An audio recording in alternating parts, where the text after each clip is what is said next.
Ozish uchun oshqozonni kestirgan yaxshimi yoki ukollardan foydalangan yaxshimi?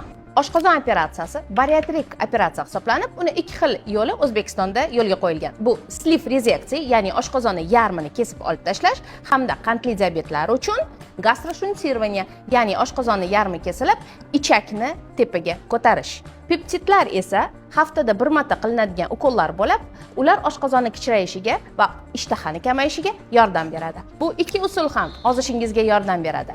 Oshqozon operatsiyasini qilish uchun narkozga tayyor bo'lish kerak va oshqozon operatsiyasidan keyin kelib chiqadigan asoratlarga tayyor bo'lish kerak. Lekin uzoq vaqt ozishingizga va ozg'inlikni ushlab qolishga yordam beradi. Peptidlardan foydalanish esa organizmni narkozsiz ozishiga yordam beradi. Hech qanaqa operatsiya qilinmaydi va xavf tug'dirmaydi. Haftada bir martagina ukol olinadi va ukol olishdan oldin kerakli organlarni check-up'i o'tkaziladi. Oshqozon operatsiyasidan keyin kelib chiqadigan asoratlar bu o'tkir asoratlar bo'lishi mumkin va keyinchalik mikronutriyentlar, ya'ni vitaminlar yetishmovchiligi hisobiga kelib chiqadigan asoratlar bo'lishi mumkin. Bunda kamqonlik, kalsiy yetishmasligi, holsizlik va shu kabi asoratlar kelib chiqishi mumkin. Ularni to'g'rilasa bo'ladi.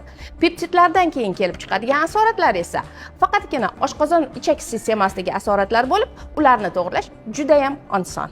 Agarda siz bu ikki yo'ldan birini tanlasangiz, lekin ovqatlanish tartibiga rioya qilmasangiz, hatto operatsiyadan keyin ham oshqozoningiz kengayib ketadi. Qaysi birini tanlashni bilmayotgan bo'lsangiz, ko'rigimga yozilishni unutmang. Men sizga aniq to'g'ri yo'lni tanlab beraman. Hamda bu videoni kimga yuborishni siz aniq bilasiz. Kommentariyalarda qaysi biri arzonroq tushadi va qaysi biri foydaliroq deb o'ylaysiz, yozib qoldiring.